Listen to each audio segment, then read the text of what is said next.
네, 더 이슈로 이어가겠습니다. 주제부터 같이 보시죠. 네, 오늘 중국에서는 전인대가 개막이 됐습니다. 이 훈풍을 우리 증시에서도 느낄 수가 있을까요? 관심 많으실 텐데요. 오늘 더 이슈 주제로 살펴보겠습니다. 일단 중국 경제가 부진한 속에서 양회가 개막이 됐죠. 지금 보시는 것처럼 중국의 GDP 생산률이 6.6% 기록하면서 28년 만에 최악이었습니다. 중국의 경제 성장 엔진이 이제 꺼진 게 아닌가라는 비관론도 나오고 있는데요. 지금 시진핑 주석의 많은 생각이 교차하고 있는 얼굴 표정도 함께 읽어볼 수가 있겠습니다. 이 경제 위기에 대해서 시진핑 주석의 책임론 얘기가 나오게 되면서 좀 많이 의식하지 않을까 시장에서는 예상하고 있고요. 이번 또 전인들을 통해서 공직자들에게 절대 충성을 압박할 수도 있다. 이런 점만 함께 나오고 있습니다. 그래서 아마 이번 양회의 최대 화두는 경제 살리기가 되지 않을까 싶은데요. 방금 전에 중국에서 경제 성장률을 얼마나 좀 조정을 했는지 속보도 좀 전해지고 있는 상황입니다. 자세하게 오늘 이슈 점검 들어가 보겠습니다. 먼저 FN가이드 이가현 연구원 연결하겠습니다. 연구원님 안녕하세요. 네, 안녕하세요. FN가이드 글로벌 경제연구소의 이가연입니다. 네, 일단 전인대의 주요 체크 포인트들은 어떤 것들이 있는지 한번 좀 정리해 주실까요? 네, 오늘 전인대 개최로 매년 3월에 개최되는 중국의 정치 행사인 양회가 오늘 열렸습니다. 양회가 주목받는 이유는 2019년 중국 경제와 정치 방향을 정하는 행사이기 때문인데요. 전협은 정책 건의를 하는 기구이고 전인대는 약 3,000명의 위원들로 구성되어서 예산을 확정하고 법안을 심의하는 최고 입법 의결기구입니다. 전협은 3월 3일부터 열렸고 전인대는 오늘부터 열려서 이 양회가 오늘부터 20일까지 열리게 됩니다. 중국은 1년에 한 번 전인대 전체 회의를 열어서 1년간의 국가 정책을 결정합니다. 특히 주목해야 하는 포인트는 리커창 총리의 정부 업무 보고인데요. 정부 업무 보고는 전년도 주요 성과를 정리하고 올해 목표치를 제시하기 때문입니다. 기존에는 경제 성장의 목표치를 명확히 제시했어서 시장의 이목이 집중된 바 있습니다. 지난해 전인대 개막식에서는 약 6.5% 안팎으로 목표가 제시되었었고 실제로 지난해 중국 GDP 성장률은 이 목표치를 상회한 6.6%를 기록했습니다. 과거에는 계획경제 특성상 주요 경제 지표들의 정부 목표치를 발표하는 게 관례였었는데 시진핑 집권 이후부터는 주요 경제 지표 목표치를 발표하지 않고 있습니다. 그리고 지난해 작년 말에 열린 중앙경제공작회의에서도 처음으로 경제 지표 목표 구간도 언급되지 않았기 때문에 이번 양회에서도 정부의 경제지표 목표치가 구체적으로 발표되지 않을 가능성이 있습니다. 하지만 시진핑 지도부가 내건 2020년 소강사회 전면적인 실현 목표를 감안한다면 암묵적인 정부의 목표 성장률은 한 6.3%가 될 것으로 전망됩니다. 네, 여러 가지 부분들을 언급해 주셨습니다. 사실 중국장은 여러 가지 내후 외환에도 불구하고 주가는 아주 초강세 흐름 나타내고 있는데요. 바로 이 경기 부양책에 대한 기대감이 그 원동력이 되고 있습니다. 좀 더 강화되는 움직임일까 이 부분도 주목하실 것 같은데요. 어떻게 예상하실까요? 네, 이번 양회에서도 당국의 경기 부양책이 강화될 전망입니다. 2019년 중국 정부의 최대 과제는 미중과의 관계 개선이고 경기 하강을 극복하는 것인데요.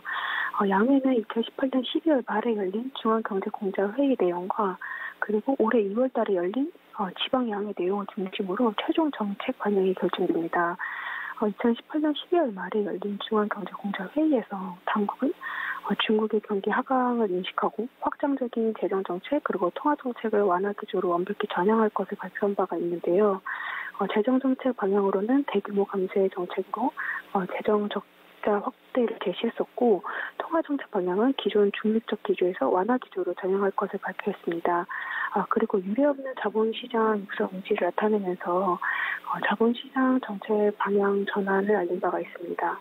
그리고 구체적으로는 5G, 인공지능 등을 신형 인프라로 지정을 하고 신형 인프라에 투자 확대를 해서 경제를 안정적으로 운영할 것을 발표했습니다. 그리고 올해 연초에 자동차 등 내부 소비재 진작 그리고 이구 신환 정책을 마련하고 있다고 발표한 바가 있기 때문에 양회에서도 첨단 산업 육성, 자본시장 육성 그리고 소비 경기 활성화 중심으로 정책 방향이 발표될 가능성이 있습니다. 네, 오늘 말씀 잘 들었습니다. 네, 감사합니다. 네, 최근 중국에서 나오고 있는 지표 상당히 부진합니다. 투자, 소비, 그리고 수출까지 3대 엔진의 경고음이 들어오게 되면서 경기 부양에 강하게 드라이브 걸 거다라고 좀 전망을 해주고 있는데요. 조금 더 자세하게 허준식 해설위원과 짚어보도록 하겠습니다. 위원님 어서 오세요. 네, 안녕하십니까. 네, 양회 일단 어떤 건지 그리고 시장에서는 왜 주목을 하는 건지 그거부터 조금 봐주시면 어떨까요? 네, 지금 양회는 매해 3월달에 열리는 정치 행사이고요. 전국 인민대표대회랑 전국 인민정치협상회의 정책 자문기구인데요. 이쪽은 그 회의를 말합니다. 양회를 통해서 이제 중국 정부의 운영 방침이 정해지기 때문에요. 주목하는 것이라고 보시면 되겠고, 오늘부터 전인대는 시작이 돼서 한 열흘 넘게 진행이 될 겁니다.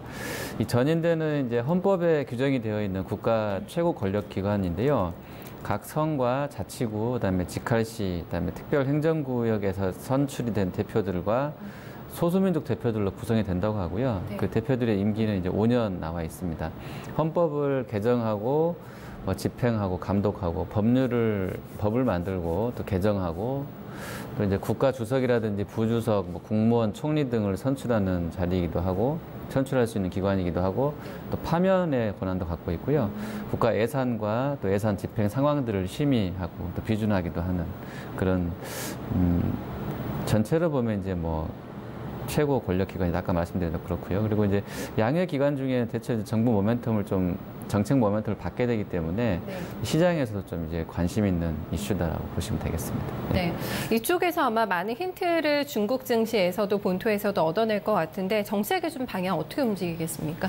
예, 지금 증권가에 따르면 올해 전인대에서는 이제 중국 정부가 항상 그랬었는데요. 이제 안정적인 성장, 그다음에 올해는 특히 이제 개혁 개방과 혁신을 이건 약간 좀 이제 개혁 개방 쪽은 미국을 의식하는 것 같기도 한데요. 이쪽을 좀 강조할 것으로 예상이 되고 있고 세부적으로 보시면 기업과 개인의 그 대규모 세금 감면, 비용 절감 이런 부분들이 발표가 될 것 같은데요. 우리로 치면 부가가치세랑 유사하다고 알려져 있는 증치세가 우리는 부가가치세가 이제 10% 기본세잖아요. 근데 네. 거기는 6에서 16% 정도 이렇게 밴드로 그러니까 그 특정 항목에 따라 좀 다르게 차별돼 있나 봐요. 근데 평균적으로 보면 우리랑 유사한 것 같은데요. 이 증치세 6에서 16%가 중국 정부 세수 중에서 한 40%를 차지한다고 합니다. 크네요, 예. 근데 계속 이제 이걸 건드려서 네. 세금을 줄여준다고 하는 부분은 그만큼 정부의 부양 의지가 강하다는 것을 확인해 볼 수 있는 거고요. NH투자증권에 따르면 증치세가 이제 인하되게 되면 이제 비용 절감이 최대 한 2조 위안 정도, 한화 기준으로 보면 336조 원 정도까지는 비용 절감이 가능할 것으로 봤고요. 비금융기업, 그러니까 제조업체의 증치세가 만약에 1%포인트 인하가 되게 되면 영업이익률은, 영업마진은 0.3에서 0.4% 개선이 된다고 나와 있고요. 주당 순이익 EPS는 대략 4 내지 8% 정도 증가할 것으로 예상이 되고, 특히나 이제 섹터별로, 업종별로 보면 이제 건설업종하고 부동산, 그다음에 유틸리티, 통신, 그다음에 유통업종 등이 수혜를 많이 볼 것으로 이렇게 전망을 해주고 있습니다. 그리고 이제 중국의 인프라 투자 관련된 얘기들도 계속 될 것으로 봤는데요. 올해 연간으로 보면 7% 정도 증가할 거라고 합니다. 전년 동기 대비로. 네네. 이 정도면 과거 평균치가 한 20%였다고 해요. 매해. 근데 이제 작년이 1.8 정도밖에 안 나왔었기 때문에요.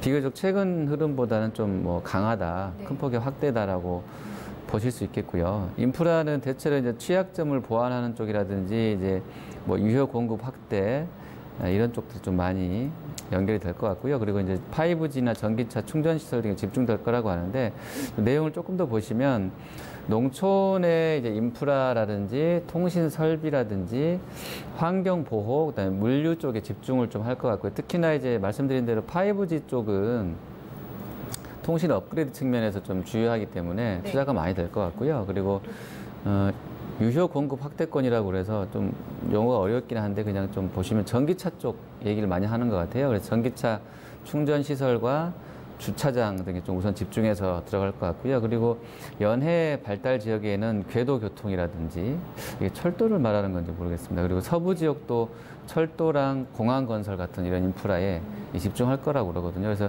이게 대체로 보면 우리 시황에는 뭐 일부 철강제가 좀 영향을 간접적으로 받을 수도 있을 것 같기도 하고 이따 좀 더 보시겠습니다만 전체로는 인프라 쪽이 어쨌든 작년보다는 상당히 좀 큰 폭의 확대가 네. 예상이 된다 이렇게 보시면 되겠습니다. 관련돼서 볼만한 종목군들은 잠시 후에 저희가 묶어서 봐드릴 네네, 예정이고요. 네.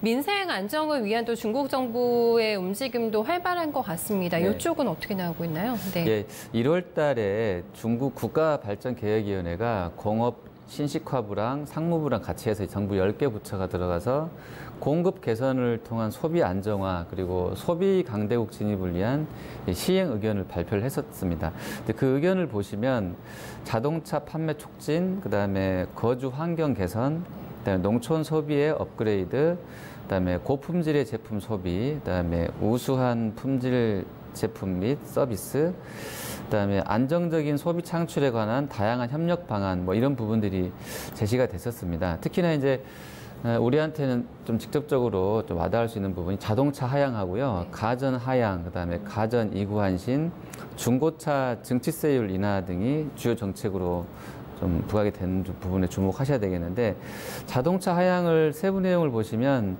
그 일부 지역의 농촌 주민들이 사용하고 있는 3륜차가 있나 봐요. 바퀴 3개 달린. 근데 이게 이제 이걸 폐기하고 3.5톤이나 그 이하의 규모 상용차, 그러니까 어떻게 보면 이제 트럭 종류겠죠. 그리고 1.6리터 이하의 승용차 1600cc 같은데요. 이 승용차, 소형 수명차 구매 시에 정부에서 일정 보조금을 지원을 받게 되고요.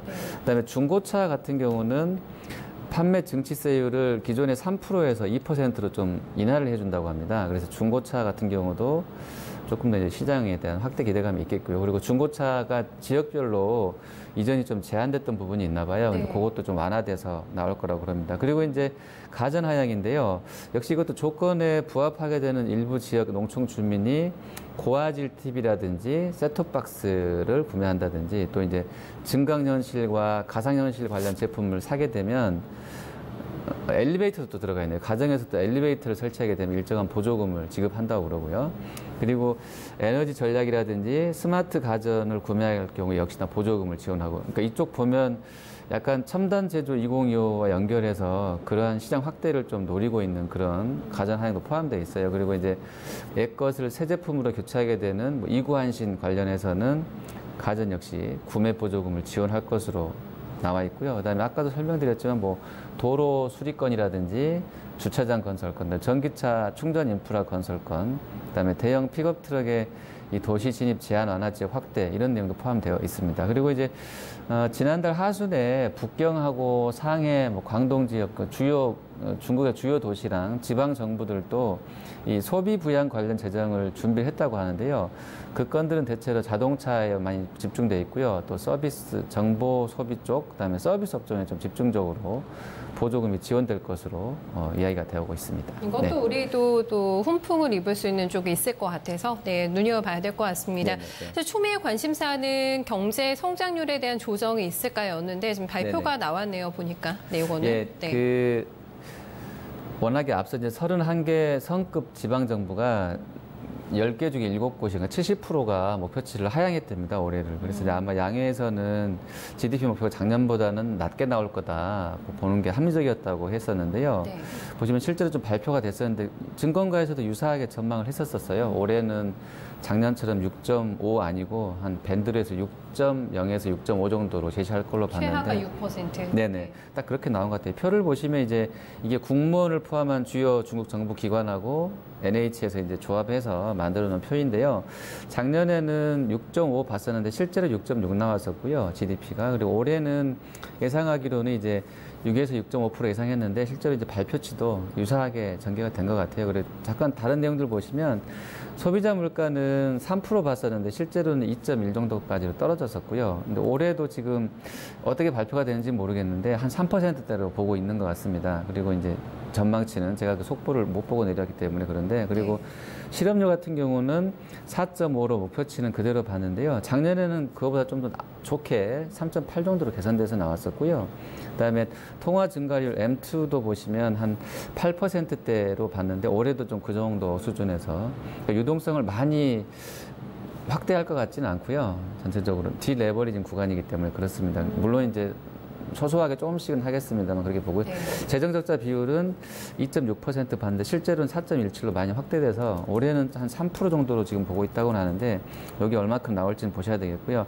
지금 나와 있는 부분들은 금액상으로 보면 아까 제가 이제 그 증치세 관련해서 전체 재정의 40% 정도까지 네. 점유하고 있다고 했는데 그거를 떨어뜨려 준다고 하면 재정 적자를 조금 감내하는 수준에서 전개가 될 수도 있겠습니다. 작년보다는 좀 더 커질 것 같다 이런 생각을 해보게 됩니다. 네, 일단 시장의 또 전망치대로 낮춰서 발표가 오늘 나왔습니다. 다시 한번 2019년의 GDP 6에서 6.5% 네, 전망 발표 나왔다는 거 점검 도와드리고요. 마지막으로는 이제 전략을 수립해 봐야 될 것 같습니다. 오늘도 뭐 몇몇 움직이고 있는 중국 관련 종목들이 꽤 있어서요. 네, 전략 방향은 어떻게 나오고 있을까요? 중국이 올해 미국도 한 20% 올랐고요. 한국이 한 8에서 10% 올랐고요. 중국도 한 20% 넘게 올랐거든요. 네, 그래서 이제 시장이 많이 올라서 밸류에이션이 메리트가 조금 떨어지긴 했어도요. 5년치 평균치보다는 조금 아직은 미달돼 있는 상황이라고 합니다. 그러니까 아직 아주 높게 밸류가 아주 고평가, 그러니까 아주 높지는 않다. 이렇게 좀 중국은 그렇게 볼 수 있을 것 같고요. 네.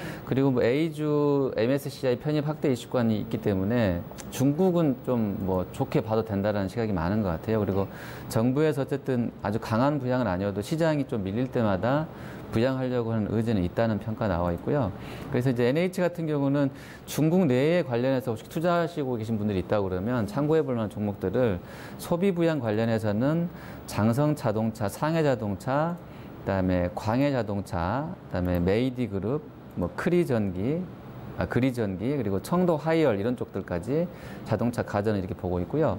그다음에 인프라 쪽은 중국 철도 건설하고요, 중국 중차, 그다음에 국전 남서란 전력 설비 업체, 그다음에 5G 관련해서는 중국 연통을 보자고 이야기를 하고 있습니다. 그리고 이제 유동성 관련해서는 아주 크지는 않더라도요, 조금씩 나올 것이기 때문에 중신증권하고 부동산 쪽에서는 화하 행복 부동산, 그다음에 역시 부동산 쪽에서는 초상사구 이런 쪽들 얘기하고 있고요. 이걸 이제 우리 시장으로 좀 접목해 보신다 그러면 중국 국적주라든지 소비 확대주, 여기 이제 가전을 좀 넣어야 될지는 모르겠습니다만 일단은 뭐 중국 소비 관련해서는 면세라든지 유통이라든지 화장품, 오락문화, 카지노가 좀 많이 떠오르게 돼서 특히나 이제 면세랑 화장품 쪽이 네. 투심이 개선될 수도 있어 보이고요.